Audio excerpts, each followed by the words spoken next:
The idea of a positive or negative spin electron in the electron rotation of a particle is really related to things called matter and antimatter in the discovery of the antimatter particle. This is an electron being a minus charged particle, or an anti-electron being a positively charged particle of the same size as an electron, but just positively charged, much smaller than a proton, much smaller than the other atom particle.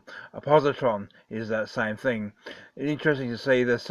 If a positron, as all positive particles go into the center of the atom, is either a positive or negative charged atom of antimatter to the circulating positive or negative rotational anti-electron or anti-positron circling the positive or negative atom of charge. You have two scenarios of right angle or left angle spin, as it were. That's a rotation of the atom of the antimatter, and it's trying to determine the lifetime of radiation from these antimatter particles in the past of the galaxy.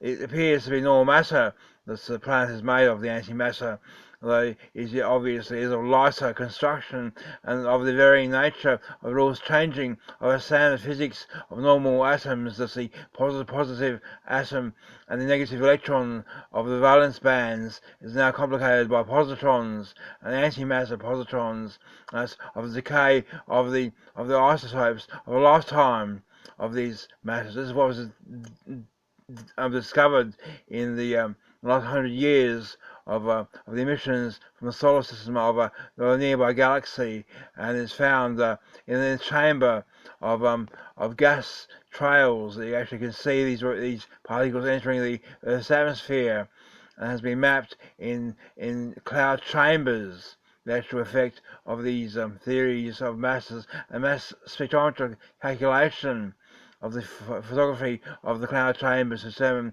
the mass and velocity of these particles, and used to determine in new experiments whether it's possible to have antigravity by making a antimatter hydrogen atom and putting that in the cloud chamber of magnetic fields, and then trying to determine if it can defeat the gravity pull of the Earth through its chamber of magnetic locks, in terms of whether it would spin upwards, downwards, whether anti-hydrogen of antimatter would float and be antimatter.